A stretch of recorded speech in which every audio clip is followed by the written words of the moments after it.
Greetings, Dimela, Saubona, Sakpase, Namaste, Upshin, Dubra Otra, Assalamu alaikum, and Hotep. Buenas noches, bonsoir. What's going on? Greetings, everyone. My name is Doriel Inez Larrier, and I am the host of this show, The Doriel Larrier Show. Welcome to Season 5, Episode 2.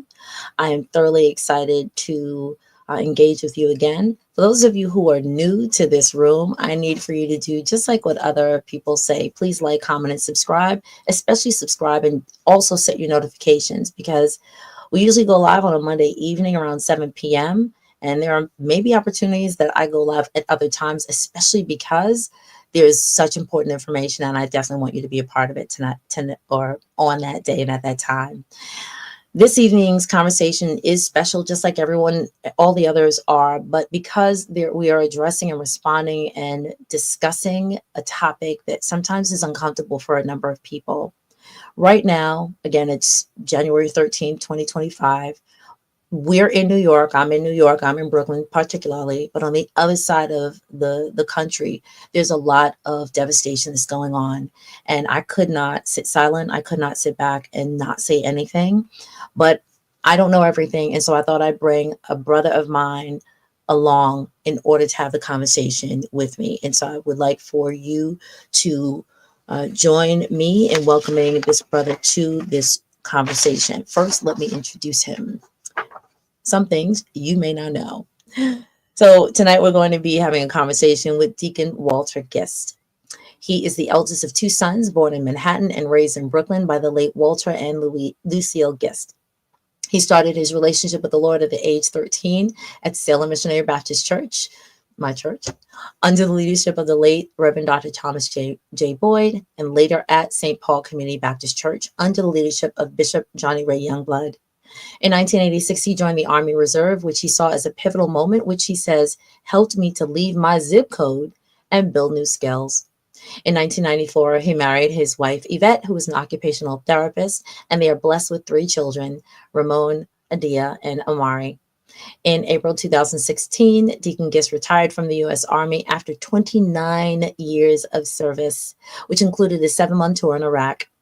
Brother Gist established a great working relationship with the now chaplain Brigadier General Andrew Harewood, retired, where they took care of service members returning from deployment at Fort Dix, New Jersey. Through this relationship, he was invited to become a part of the Ephesus Seventh-day Adventist community, and in August of that same year, he was baptized. Since being at Ephesus, Deacon Gist has served as Director of Community Services and currently serves as Director of Social Services and as an ordained deacon.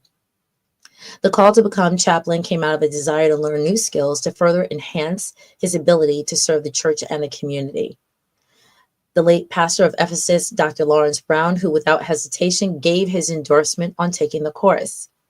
He's now affiliated with the New York State Chaplain Task Force under the leadership of President Chaplain Graylin Vallejo and for the wonderful spirit-filled instruction of the late Bishop Jacqueline Brown.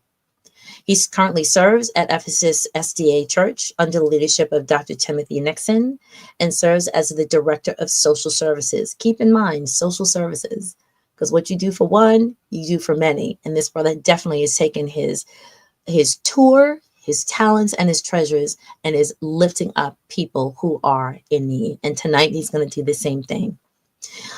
His famous quote is, "We must learn to regard people less in the light of what they do or omit to do, and move in the light of what they suffer."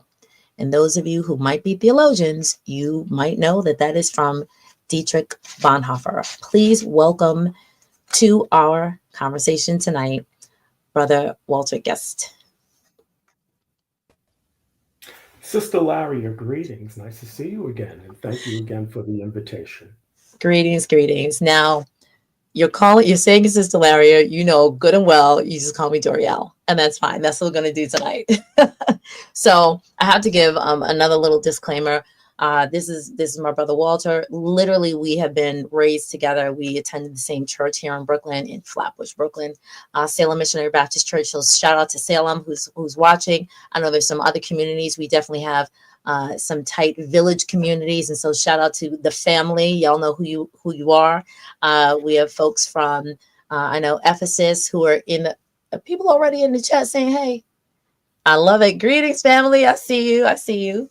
Um, Harambe, because we're still in Harambe spirit here.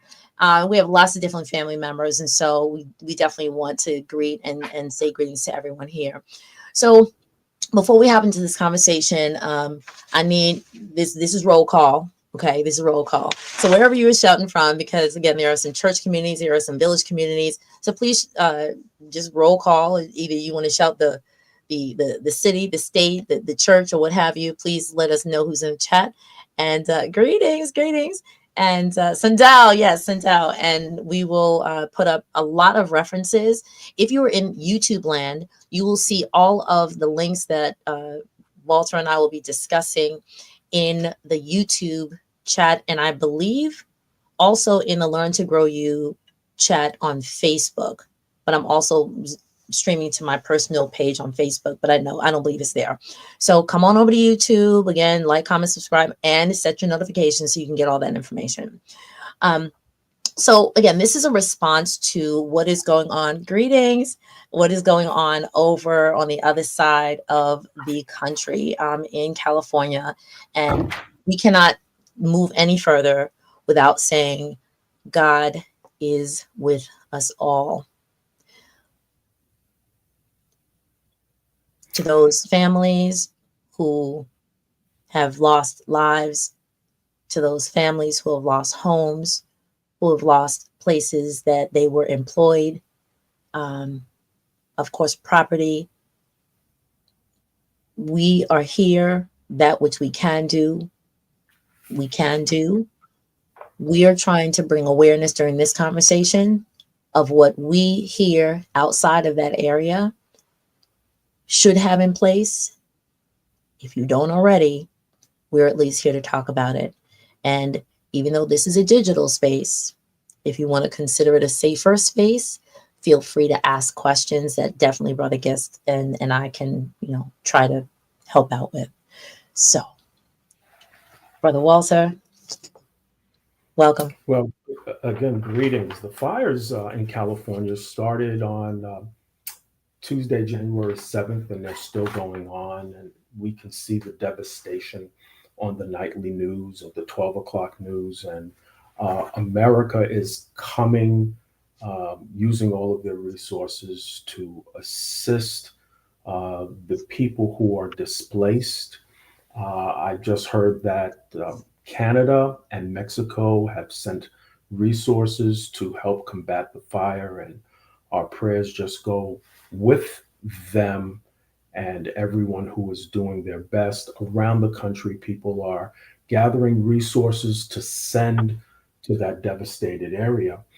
About 5 years ago, I had an opportunity to take the disaster preparedness course with the Northeast Conference of Seventh-day Adventists, and I learned a lot about what happens during a disaster. And what you all need to know is that there are contracts that are in place with various corporations. For instance, Coca-Cola may stop bottling Coke and they'll bottle water. Fruit of the Loom will send underwear. And so all of these things are about to take place. However, this disaster is of a great magnitude.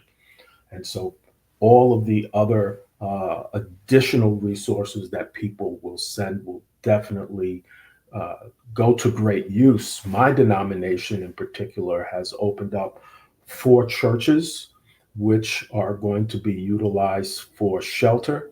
And so people can have power, and they have a place to stay. So continue to keep them in your prayers. If you're going to send donations, please send the donations to the reputable uh, websites to make sure that your money gets there. We're not going to talk right now about the politics behind it, but right now they need as much as possible. Excellent. And so there are a number of people on a couple of different platforms. So I will encourage you, if you have questions, please drop them here. We have a list of questions that we are going to address, and some people may. Let me say this: there's no finger pointing here, right? There's no finger pointing here, literally. And as I said to Walter before we a couple of days ago, and I said, listen, I really just feel like I need to say something or bring some resource, because that's what we do here on Learn to Grow You. I want people to be inspired and influenced to live their life a little bit better than they lived yesterday. And so he was like, well, what do you think the benefit? Because he's always like let's weigh like what this is going to do. And I said, to me, this is akin to someone who their doctor tells them every single year at the annual checkup, drink your water, reduce your carbs, reduce the sweets. And we hear it the same way, and then we hear it intermittently throughout the year, but we hear it the same time, like every year. And I said, if for nothing else, when we start to see the manifestations of living in a particular way impact other people that we know and we love, some of us are shifted to actually follow some of those things. Now that we see this thing that's happening, and those of you who are in Brooklyn or know about what happened in Brooklyn a couple of weeks ago, Prospect Park on fire. We we couldn't even imagine that. We couldn't even, and so that, and it was small compared to what's happening, of course, but that small thing kind of woke some people up like, wait a minute, that's literally in our backyard. So now we see it happening on the other side of the country, but of course it's been in other places as well. It's in our face right now. What can we do? If you do nothing else, at least get a couple of papers together. We're going to go through some of these links that Brother Walter has, that I've put in the chat. And it's a resource for you. I literally always want this platform to be a resource to people so that they learn something, then they act upon living their life a little bit better. That's the whole goal of this show. Okay. So we're going to get into some questions, hit it and move, stick and move. And then again, people can ask questions. All right. So I'm going to start with the first thing. Yes. Go for it. Okay, good. Here we go. So here's the first question. So what are the first steps that I specifically asked him to come because he's also former military. Not just former military, but also as he's come or completed the tour and completed his work and service, he comes home in order to help other people who are in the military reconnect, integrate back, deal with the processing of being in there and then coming back home. And that all of that adjustment has definitely shown how great his heart is and how resourceful he is. And I wanted some of those resources to be brought here onto this platform. So that's why he's here. So what are the first steps that households should take immediately when they learn of an impending disaster threat? Well, I think the first thing they should do is you need to know where your family is, all of your family, your children. I have actually two grown children and one that's still home with me, and I try to keep up with them every week. I encourage them that when they go away to great distance to let us know what's going on. During Hurricane Sandy, I believe, Facebook had a great feature that you can let your loved ones know that you're doing okay. And so we have that. But that doesn't necessarily mean the electricity will be on and certain things will be on. And so that's why it's important to make a plan. For the since 9/11, the media, through public service announcements, through advertisements at the bus stops, have always been saying, make a plan, have a plan. We see it all the time, but we may not honestly believe that anything will happen. We go about our lives, and we look at Flint, Michigan. They would have never thought that their water was bad. Um, a lot of people really don't fully understand that when Hurricane Sandy hit Coney Island and parts of the East Coast, that those people had to evacuate. And it took them a long time to get back to where they were. And so that's what having a plan is about.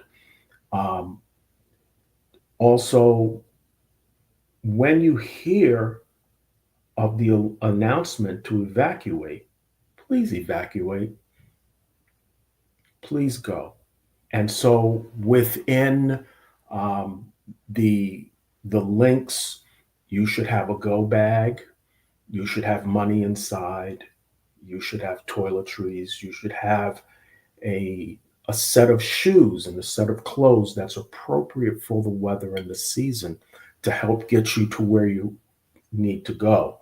Now, where you're going to go, I'm not sure yet. That's part of your plan that you have to develop. So, yeah, I'm actually going to pop in. For those people who are new to this platform, um, I make it a point, because a lot of the conversations that we have here are very serious. I make it a point to bring some levity to the conversation, because not everything should be in the doldrums.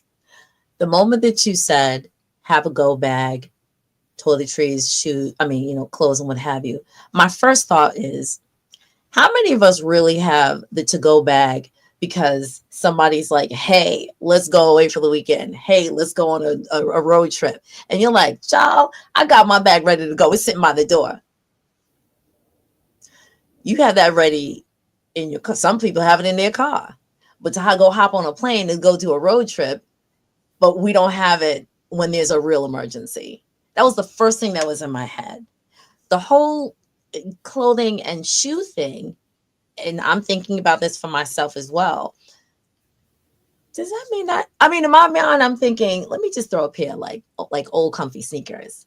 Because what I learned from 9/11, all of those people that walked in heels and whatever, after that, almost nobody wore heels like on the train or to work, because everyone was like, there's no way I'm going through that again. And the sneaker industry hit like a milestone high, because now everybody was at least carrying or wearing a pair of sneakers. If y'all remember that, I remember that. Okay, go ahead.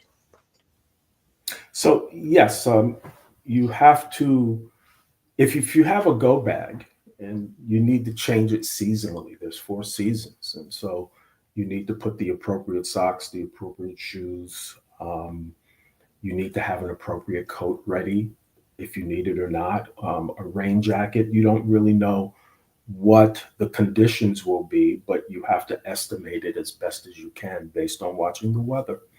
And but shoes are a good pair of shoes, or running shoes, or hiking boots, Merrells. I like them. I think that they are extremely important.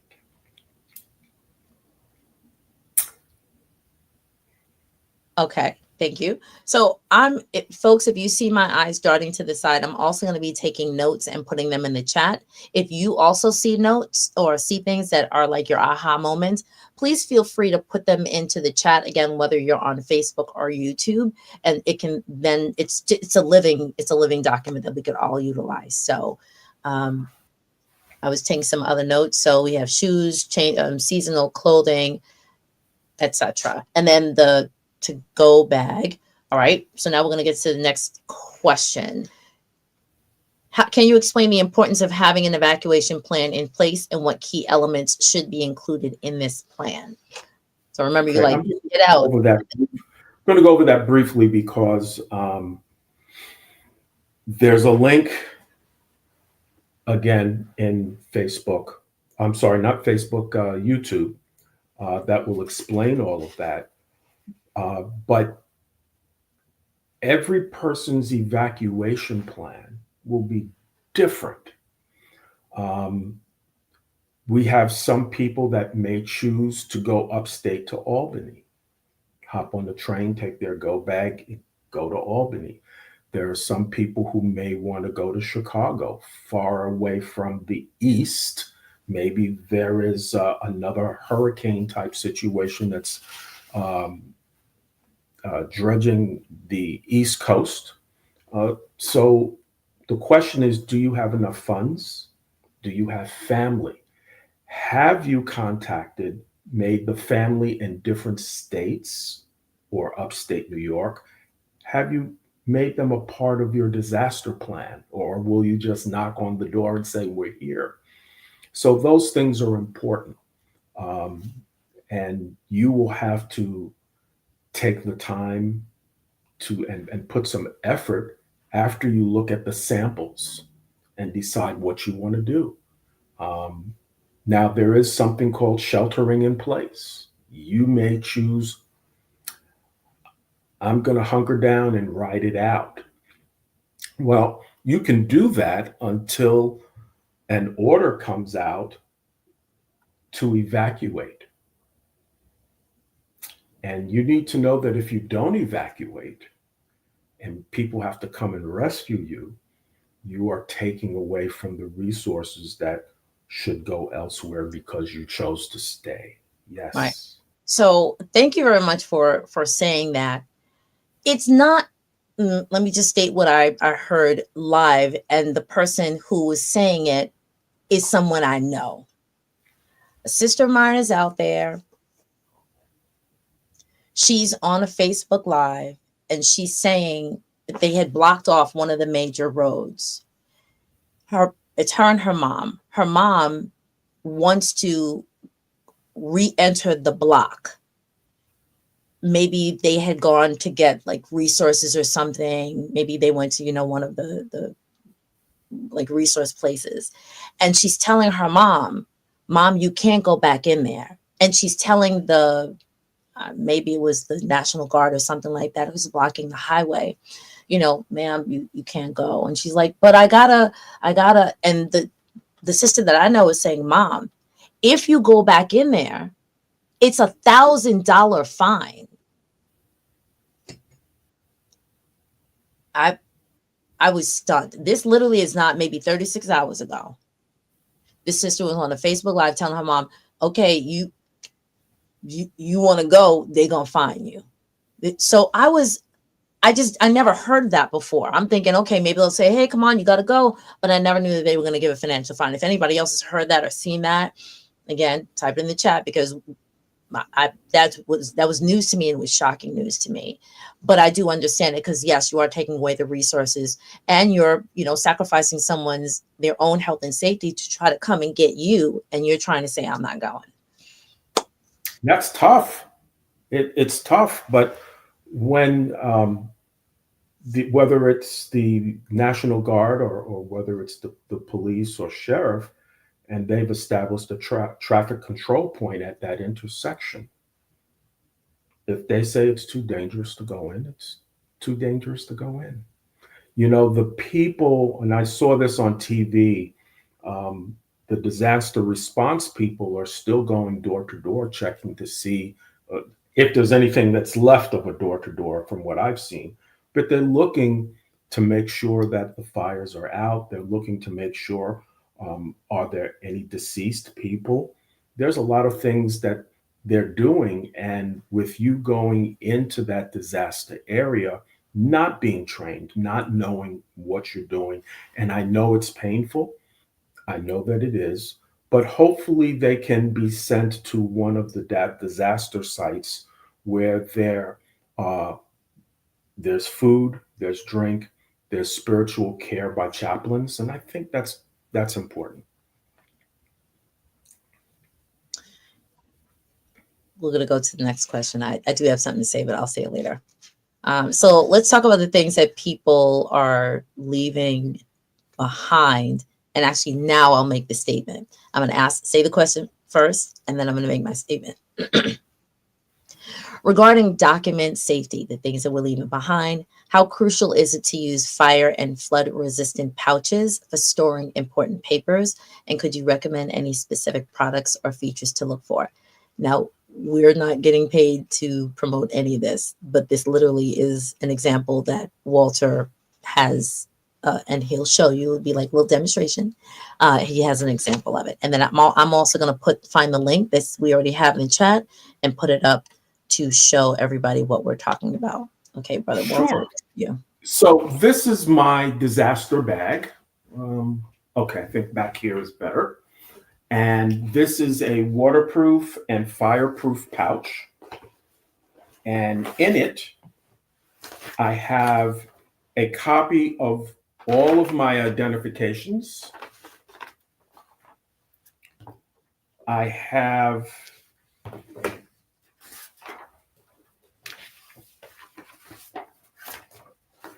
my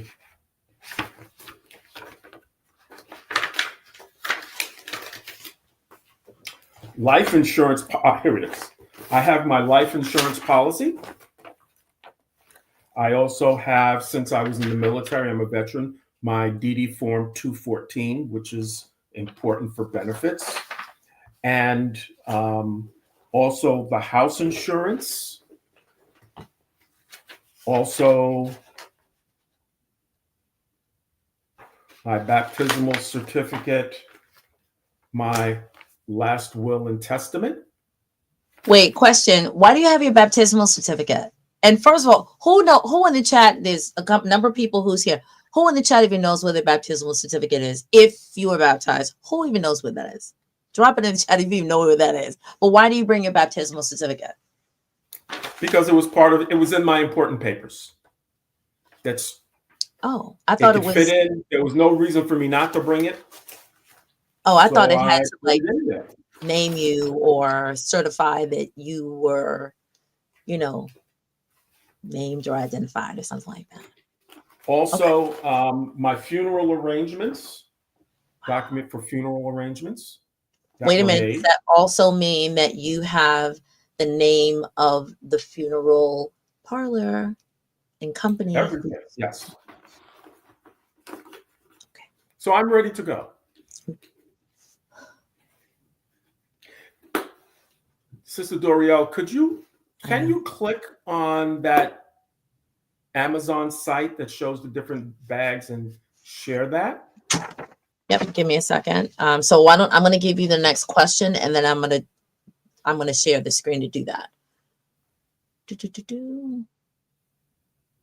Okay, right. So it's related. So what are the most critical documents? You may have shared just a couple of them, and items that people often forget to secure during an emergency. And for the people who are listening and watching, thank you so much, Sister Desiree Das. Thanks for a very educational program. I appreciate you. I know, Mama, you're there. Sister Heidi Aurelian, thank you. Sister Juanita, Sister Naz, Sandal, beautiful. But people, you ask questions or even say, hey, if there's any aha moments so far, let us know. So I'm going to go find that link, put it up, and then we'll look at the Amazon link together. Okay, good.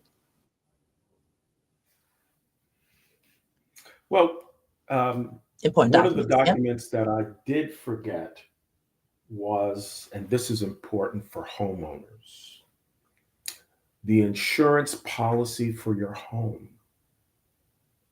The insurance policy for your home. Now, that should also be in there. Here we go. So this is, Amazon, if you put in the search, you'll say fireproof document bag. There's so many. I can't tell you which one to use. This one that I have is horizontal. That one that you see is vertical. Whatever you decide, what's most important is the portability. What's most important is the documents that you put in it. And also, I like to add that when it comes to your insurance policy, you may want to get a thumb drive and take a video of all of everything that's inside of your home. Baby grand piano, antique furniture, etc., large screen TV, you name it, take a picture of it or take a video of it, because you maybe want those items replaced. And after a fire, that the type of devastation that we've seen in California, there's nothing left but the fireplace. There's nothing left but the fireplace. So that thumb drive, that stores your video, and you can take it with your cell phone and download it to the thumb drive, or you can use um, Sister Dory, you can use Google Docs and store all those documents also, and they will go with you the cloud. They will be with you wherever you go. So I Right. hope that answers your question. Thank you. Now, so actually, I'm going to bring up something. Thank you, Sister Nas. Good idea for the documents, the fire and waterproof bags. Sister Pat said, in talking about money, which is needed, don't have too many large bills. I am not the expert on this, but I'm just going to throw a question out for us. When you said, depending on where you go, maybe electricity might not be available to wherever you go or what have you, because now I'm in this e-wallet lifestyle. I don't carry cash. And so most people like, oh, I have my Cash App. Oh, I have this. But guess what? If you don't bring your wallet or you know what I'm saying? Some things maybe connect to your phone or your watch or what have you, but just be conscientious. So thank you, Sister Pat, for talking about like the amount of money about, just like large bills. So Sister Nan says a lot of safes burned up in the LA fires. That's not good. The answer to that is Wow. maybe, depending on the quality of the safe. I really don't know. I do know that there are safes that are advertised as fireproof. Mm-hmm, mm-hmm, However, if you're bugging out, you need to have your important documents to go with you. That's mm-hmm, important. All mm-hmm. right. So that's Thank you. what we're advocating here is make sure whatever you have in the safe, make sure it's duplicated in your to-go bag or on the cloud. All right. I will say, because of the work that I do, and a number of people are in this same ilk, I have you may call it a thumb drive. I have a whole lot of stuff. It won't even fit on a thumb drive. So I actually have of course, like a portable external hard drive that maybe every year or two, I back up and just put it in a totally new folder. And literally, sorry, this is it. This is the size of it. It's, almost like a cell phone ish. Right. There we go. Right. And it when I travel, it goes with me. So So it, in terms of so, my life, I've backed up all of my pictures on here. right. This on the way out, this goes into the bag also. hmm And some people already, are already doing that, and we just want to continue to say it. So yes, if you took a photo or a video, thanks, Sister Nas, a photo or a video of certain parts of your home, and I do remember someone saying, like open up all the drawers, open up all the closets, so that when it comes to insurance, at least they could say, oh, you did have. This is just an example. You did have a main coat, or you did have, like the baby grand, or an expensive piece of musical equipment that was in a closet or something like that. So here's what I was going to say a little while earlier. And for some people, again, we live in the community that we live in, and I'm only going to speak about the church community right now, and I'm going to speak about the diasporic community. We have a lot of stuff. Is there any opportunity for us to consider, and this is very serious, given situations like this, to consider minimalism? Do not answer that. Just think about it. Just think about it. Or to teach our newer generations, our younger generations, you don't necessarily have to have all the physical stuff. And some of our younger people are very transient and portable and shifting. And I'll do 3 years in this state, 2 years in this country, and so forth. So some of them are already thinking, well, if I can't carry it on my back, I don't need it. It's one for the books. Just saying. Just something to think about. So let's take another question. How can families ensure their emergency kits are well equipped and ready at a moment's notice? What essentials do you believe should never be omitted? I need everybody in the chat to write down prescribed medicine. Everyone in the chat, please write prescribed medicine. There you go. I know that there may be some people who disagree with me, but everyone in my family for their go bag has a pack of Ensure meals. Usually they're given for the elderly. Um, You I mean the don't know if liquid? You mean the liquid drink? the liquid drink, everybody's got a pack. You mean like a 6 pack? Yes, they sell them in six packs and they also sell them by the case. Okay, hold on. I need my fam knows exactly what I'm about to say. Please drop in the chat because we talk about this, right? So let's share the knowledge. Do not gatekeep. Don't have any prescribed, no, don't have any but prescribed medicines. I knew my sister was gonna say that. So Sister Nas and those of us who are in our community, I need us to drop some of those other herbs and teas and spices and the things, right? Or the things that we talk about. We need to educate. And I did say educate with an M. I did say that because this is what teachers do after 3 o'clock. I need you to drop in some of the things that we should have from our own medicinal cabinets, be that the kitchen and the garden. In the chat, please. Thank you. That's all great, but I need for you to remember the bag that you're carrying is limited. And you have to get from where you are to where you're going to be. And if you get hungry along the way, you need something that will hold you and sustain you until you get to your destination.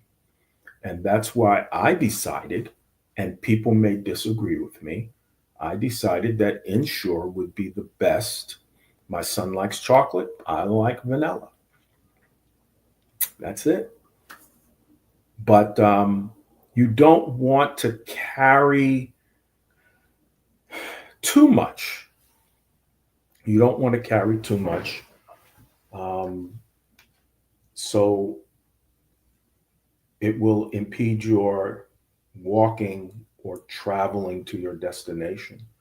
And remember that there's a possibility that you're going to be doing some walking, right? So if you remember Hurricane Katrina in Louisiana, there were people trying to leave the disaster area with luggage. And I remember that. They were trudging their luggage along in the water. Backpack on your back, go with what you need to get out of the disaster area immediately. You know what I just thought of? The image that was just popped into my head. Like you said, trudging with a suitcase in the water. Of course, water's going to get in. And then the moment that you said backpack on your back. So, family, what should be in the backpack? A huge, not Ziploc, well, some Ziploc bags, right? Other things inside in case, right? You got to go through water. Or let's say, like the old fashioned black garbage bag inside of the knapsack, because if you're going through, like, that just popped into my head. Because if I got to go through some water, I'm in the rain or whatever, stuff gonna get wet again. Like, this is serious, but I need to add a little levity to this because we got to try to remember this or some of this. So I'm gonna put that in the comments. Anything else, Walter, for this question? No, I do believe that the New York Ready has a PDF file that's in the uh, YouTube documents, and that's a 30-page document. You can either print it out and have it on your desk, go through it, or put it on your tablet. And there's just so much valuable information on what you should have, what you should do. Um, and I shared this one time with someone, and we were talking about stocking up on food. And I love to stock up on Goya beans, garbanzos, red beans, black beans. And someone had said to me, they're high in sodium. We're I'm not trying to going to use. survive. We're trying to survive. Are we? I'm just They, saying. We they really did. focus on So sodium. here's the thing: they didn't get it. They didn't get it. So I just politely said, why don't you rinse the beans off? And that should take away most of the salt content. I mean, I did the best I could, but you know, the mindset of preparing your household for lean times, um, not a lot of people have that. And if you're used to a certain lifestyle, what we're talking about is difficult. It's difficult. So, how do you bring some compassion to it, right? Hey, brother, just take those beans, soak them. Most of the salt will go away in the sauce. That's the best I could do for him. Here we have the training resources. Um, this is New York City Emergency Management. Please go through it. Face organizational preparedness training, faith-based organizations. Um, if you are a part of a faith-based organization, you may want to bring this up and let people have access to it. And there's also webinars on the bottom.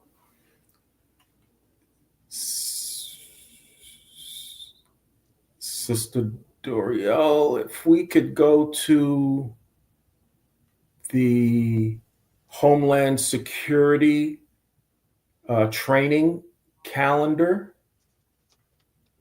And I think that's probably going to be an excellent resource. My family has gone through this. The New York National Guard puts on an extremely good program. It's short, but it lets you know what you need to prepare, and you leave there with a go bag with some items inside to help you get started. I did go to that one. So shout out to Salem Missionary Baptist Church. We actually had them come out. It had to have been 2019. It had to have been right before the shutdown. And we had it. There we go. And so then, the yes, resources are out there. Mm-hmm. All right, I'm going to try so to pull it up. If you can open that up, there's a preparedness training calendar inside. And depending on where you live, you can sign up and go to one.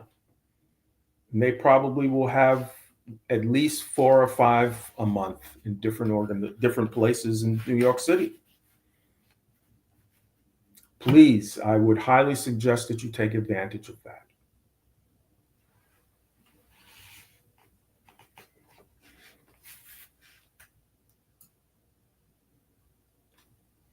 There you go. And if you could scroll down, please.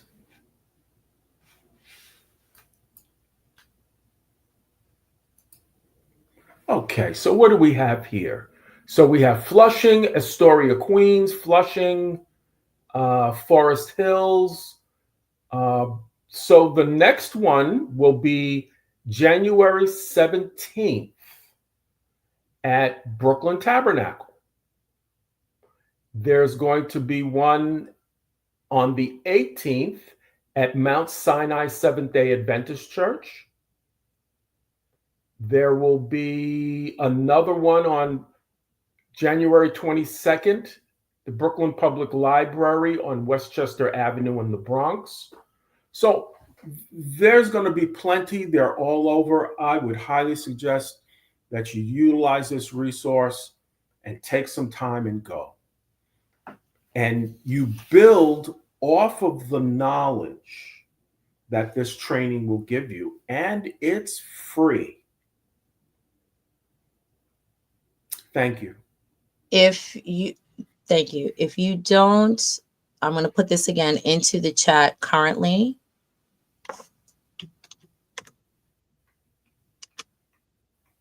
It'll pop up in a moment. Good. Again, there are public schools. There is the Spring Creek Community School. Anybody who's in Brooklyn, so that you know what Spring Creek is. Y'all know what that is. Again, libraries, churches, community centers, public schools. This is amazing. And if you have a big enough, I guess, connection need, read between the lines, you can get them to come to your place as well. There you go. Beautiful. All right. So let's hit two more questions. Thank you so much for the people who are, oh, we got new comments. All right, good. Thank you for the suggestion on Kate's Farms organic plants. I'll check those out. Thank you. Thank you. Thank you. So the questions that we've been dealing with are for those who have ability of mobility, ability of being able to follow directions the first time because they see and can really figure out quickly what's going on and what is at stake. But then we need to give opportunities on some insights on how to emotionally, because we see things and we're like, no, this isn't really happening, but to emotionally, mentally, physically prepare for the stress of an evacuation. And that will include how do we also look out for, look after, prepare for our family members or maybe neighbors who may feel like they are shut in or may feel like they need some assistance. So that's a real tough one because we're also talking about mental health. We're also talking about people's perceptions on the government, people's perceptions on life in general, fake news.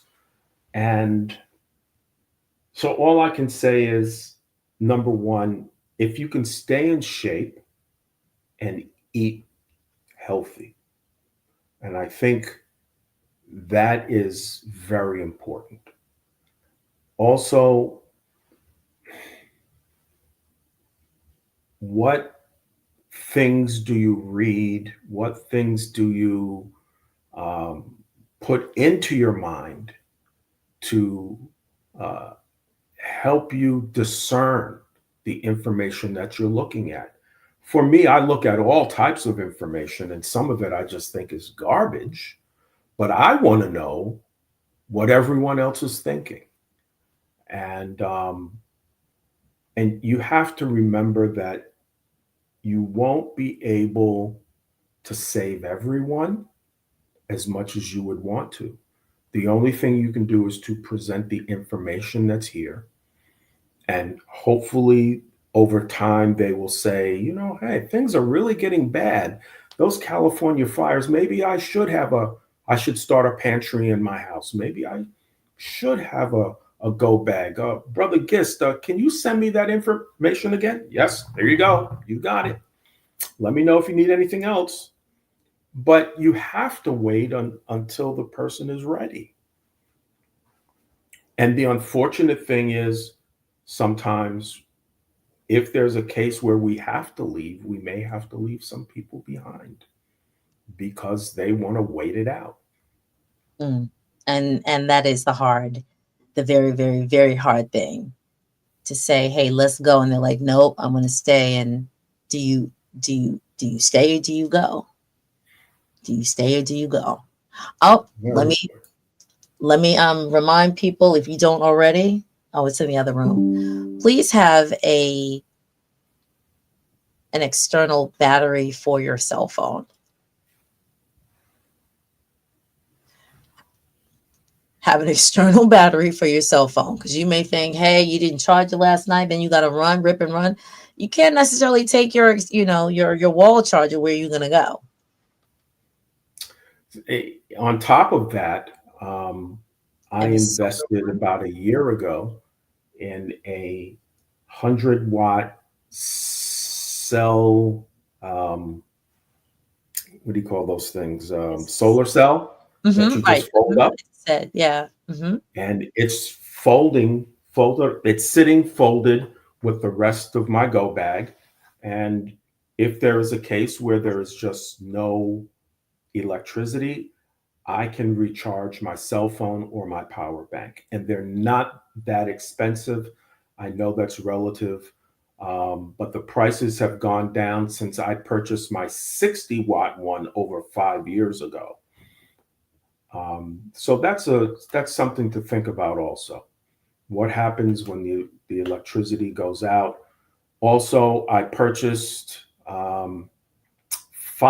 six of the lights that go into the ground that are powered by solar power, that lead the path, that light the path to your house.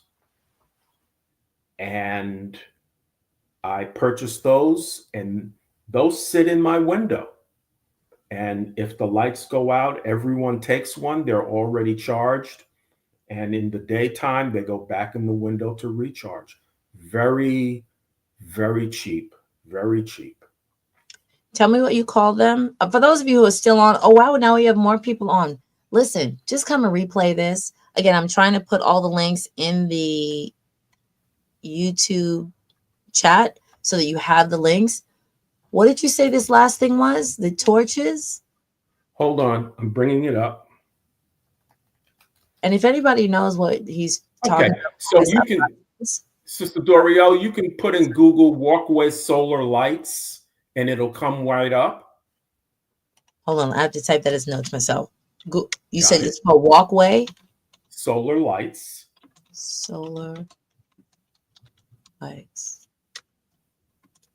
Okay, I'm putting it in the chat and then I'm going to look it up. And usually you stick them in the ground and just leave them. Well, bring them in the house and stick a few in each window and let it sit there and charge. And if you have a blackout, you can use those lights. Everyone can take one to their room and hold it up and recharge it the next day in the morning.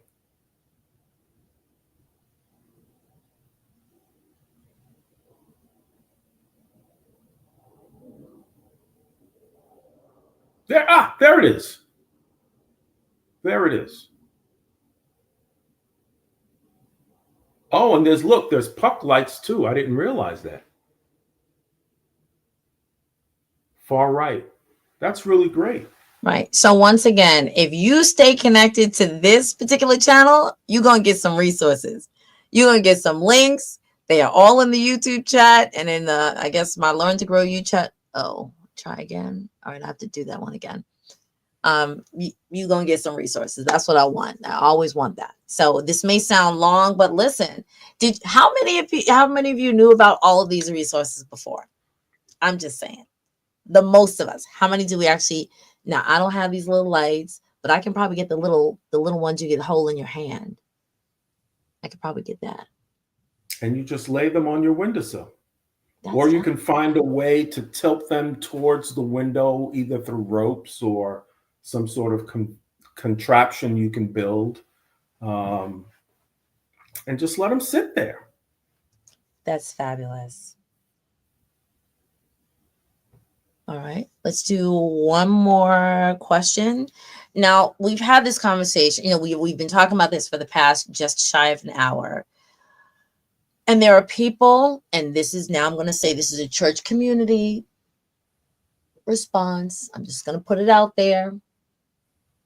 Because back in the day, depending on where you were raised from, like I think in my mind, if you lived in the deep South, then some of this makes a lot more sense. But if you lived in the North, like the citified folks, and I have to confess, I'm a citified folk, that my perspective would be like, child, God go work it out. I don't got to worry about that. If he decided to call me home at that time, then it's my time to go. But guess what? It's not just us. We are, Brother Walter and I, we're part of like the sandwich, generation. We've taken care of our parents longer. We're still taking care of our children. We may have extended family who may be living with or near us. We may be in the grandparenting stage and have little babies, around. It's not just you. So if the Lord wants to call you home, and you think that He thinks because there's something going on, that it's your time, but there's other people who depend on you. You may think He's going to call you home, but not necessarily other people. So let's be conscientious of those people who are still with and around us, and we are uh, have the task of looking after. That's just my little word. So in ready.gov, if you I'll can go go get it. to that tab, there is a whole resource guide for older adults. A lot of people are caring for their older loved ones. Some are ambulatory, some are non ambulatory, and you have to make a plan for them. And so that's a resource that is available. You don't have that one?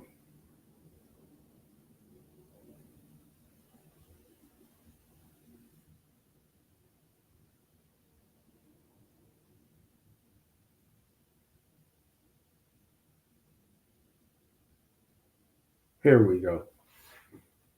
All right. I do Well, have a if you, question though. You said that there was a link that for elders. yes, ready.gov, older adults. Okay, let me type in or put in older. Oh, so actually, one of our sisters, Sister Pat, says the church. Oh, to the church brothers and sisters, bring the Bible that has the family info. Bring the. Come on, church. Come on, church. Bring that family. Bring great grandma Mama Nim's Bible that has all the names written and all the lineages and all the little family trees. And don't forget the Word of God. Bring that Bible. Because you know it's probably sitting on the mantle or sitting on somebody's bedstand, prayerfully, you know, not stuffed in the attic somewhere. Bring that family Bible. Have And, some. that's a great idea, but also remember that a lot of times those family Bibles are very large. They're heavy. Yeah. And that might not be portable. However, you should take photographs of all of that important information so you can have it. And the safe that you leave at home, you can leave that Bible in there. That might not be something that you can take. Here we are, older adults. So, for those who have older adults, I'm bringing up mine also so I can follow it. It gives you all of this information that you need to consider engaging a network, making a plan. There's also a YouTube video that you can watch. And, despite this, everything is about making a plan and being prepared. Making a plan, being prepared. And sometimes a lot of what we're talking about doesn't cost too much. You might have an old bag at home that's sitting in the corner, hasn't Now been you know we used in a got while. bags. You know we church. If you're church or in a spiritual community, you know you got bags. Every time you go to a convention, you get a bag. Let's make use of some of these bags. I'm just saying. I have like 15 bags from conventions and church stuff. Let's use them. Let's use them. I'm just saying. Also, there are different apps, and I see that on the older adults resource. I haven't explored too many of the apps. Maybe if we ever do this again, that we can look at the apps that are available to give you information. And but here's the thing: when we look at the 7 day forecast on the channel, on the 6 o'clock news, closer to the half of the hour, they usually have the weather, the 7 day forecast. They start forecasting what the weather's going to be. And so we have to uh, look and see how does this storm possibly, how will it affect us? Now, I live in Bed-Stuy, Brooklyn. We don't have Santa Ana winds. However, the sewer main may break, flooding our basements, Mm. right? Do you have flood insurance?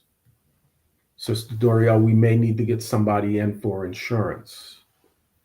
Do you have flood insurance? Um, do you have insurance that will help um, repair the water main, the water line going into your house because it was too cold and it broke? Most of our houses over 100 years old. Some of them are just waiting, and that's a $10,000 to $15,000 job. Did you insure that? Need to think about it. I have to confess something. I live so Walter lives in Bed-Stuy. Um, I live in Flatbush. I call it Flatbush. I had a whole video about it, but actually, guess my little block is called Fisk Terrace. Long story. Anyway, and I live in a co-op building, of an apartment building, and I was in an apartment for, I almost want to say 18 years or so. I never had insurance. I I never had insurance. And then when I became a homeowner, before I literally could get the key to walk into my new home, they were like, do not walk in there. Don't even open the door unless you have homeowners insurance.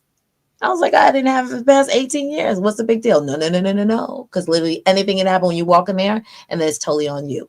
And it literally became this aha thing to me. So if you rent, you definitely need renter's insurance. And I'm saying that because I'm just saying I didn't know, because I didn't grow up with that in my background. But please do that. Because again, anything that happens, and it could be, so strong winds, breaks the window, knocks something out in your house. Guess what? They could say it's an act of God, but who's gonna pay for that? Who's gonna pay for that? I'm just saying. So yes, we can definitely have. So people, those people who are still here, thank you so much. If you we still have one more question to go. If you are, if this has been interesting, please let us know. Let us know if there are any more questions, or if you want like I don't know, redo, a follow up of this. Please let us know, and we can definitely chat more. If there's some other information, like having someone to come back to do the flood insurance, or someone to come up back, you have to contact me separately, because I'm actually putting together a conversation with someone to do wills and estates in those conversations. So actually, Brother Walter was part of a workshop that I did about 6 months ago with an organization I am a part of, National Council of Negro Women, Flatbush section. And I just felt it was imminent that we as a Black community, we as a church community, we as a civic community should have a conversation about life-to-life planning. And so we had Brother Walter to represent those who are either retired military, in military, family of military. We had someone to talk about managed health care plans, a person to counsel Audra Barrow. I'm shouting her out because I think she's amazing, to talk about wills and estates. And then Brother Corey Vaughn Daniel to talk about preparing for the next journey of your life, which is doing funeral planning. An amazing, amazing workshop. And so we're just going to have some of those people come back to talk about like just their own little niche foci. And so if you want to, hear more information about that, please stay connected. Please stay connected here on the platforms. And before the last thing is, because we're talking about all this, and most of you who are still here, thank you so much for still being here. You're already in the mindset to do some of this work, whatever it's, if it's getting a little tiki torches, the go bag, the getting your files in order, the thumb drive, like all the things that Brother Walter's talked about. Some of the common misconceptions about prepping that deter people from taking necessary precautions. Before last week, people may not have remembered 9/11. People may not have remembered Hurricane Sandy. People may not have remembered or seen or paid attention or even cared that Hurricane Katrina was, depending on where you live, just a couple of states away. But now we have what's happening in California, and literally within 4 hours, blocks and blocks and blocks were just on fire. Some may say, I'm gonna say like my parents would say to me, a hard head makes a soft behind. How much is it gonna take for you to get your house in order? I'm gonna use a nice way to say it, but there's a phrase out on these internet streets. You can FAFO. If you know what that means, you know what it means. I'm gonna say it nicely. You can fool around and find out. Don't do some of these things. And then you literally can watch literally in the blink of an eye, like we think that the Lord is going to come back in the blink of an eye. We're going to be here one moment and go on the next. So many people going through that same thing right now. What are we going to do? What are we going to do? There's no checkup from Walter and I. If and when that time comes and it's not the Lord's coming, will you be ready?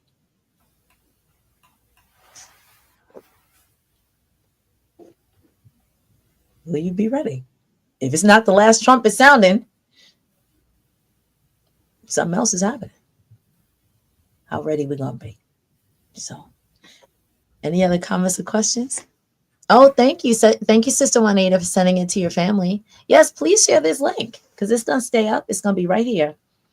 But if there's any other comments or questions, please drop them. Any questions that you would want for Brother Walter to answer or refer to, he can do that because he'll see this on YouTube. So he could always go back. Of course, you can share this with anyone whosoever will. We've put a host of references right in the YouTube chat. So they are there for anyone to look, take, share, get yourself some things, as you are planning your birthday celebrations and your February celebrations and your Black History Month celebrations, take care of life. Take care of life. It's an investment. It's an investment. So thank you so much, Brother Walter. Any last words, comments? Yes. So there's 3 links. One is the American Red Cross Citizen Preparedness. The next is the New York City Emergency Management Resource Guide. And the last is the Adventist Community Services Disaster Response page. Those 3 links in particular will give you online training on how to prepare your communities for disasters. I took the Adventist disaster response training, and it was some great training. I learned an awful lot. And so, as some of us are retired, or some of us are not involved in any ministries, this would be a great ministry to be a part of, to bring to your congregation, to your community, on how to prepare for disasters. And I just want to thank Sister Dorielle again for your confidence in me presenting. It was a pleasure and an honor. Thank you. It is a great resource. Now, I have to say this because and my community family is on, and this will be my last comment, and then we'll hop off. I don't know what y'all talk about your family gatherings, but at our family gatherings, we actually talk about preparedness. That's just like it's the conversation around the table. Brother Walter is usually the person to say, so you see what's happening overseas, right? It always happens at just about every family gathering. You see what's happening overseas. And we're kind of like, yeah. So you really should be stocking up. And we're like, oh, do we have to talk about that? What? Guess what? Guess what? It's needed. So whenever it's like, hey, you know what? Why don't we get like a 20 pound of or 50 pound bag of like rice, and then somebody's gonna have that, and then someone else is gonna have like a 30 pound bag of, legumes and whatever. And we talk about this year in and year out. We have a level of preparedness that some other people don't, which is why I wanted him to come on this on my digital couch and have this conversation. So some of the conversations that y'all have around the Thanksgiving holiday table, whatever, Big Mama's house on a Sunday afternoon or a Saturday afternoon, because we got my Sabbath family in the house, get these conversations going on. Just ask people, where's your stuff? Don't be in my business. Guess what? When that trumpet sounds and it's not the Lord, we need to go. We can't be digging under the bed and under the mattress for this stuff. Have it somewhere so the people besides because we want to save what we have. All right. Peace and blessings. Thank you so much. Once again, Thank you. thank you so much. I really appreciate you. So family, to all the family who is here, thank you so much again for staying. If you want to send this to someone, I would probably suggest that you send the YouTube link and then have people just put it on 2 times. Like I've learned to do that in the last couple of weeks. Listen to something long, put it on 2 times, and of course, slow down when you actually get to the references of the links. All right. I love you all. This has definitely been a Learn to Grow You moment where I plant seeds to help you grow. Please stay tuned. We will usually have a show on a Monday evening at about this same time. But if there's an emergency, somebody who's like, yo, I can't do it on a Monday, set your notifications so that you can be in the know. All right. Good evening to everyone.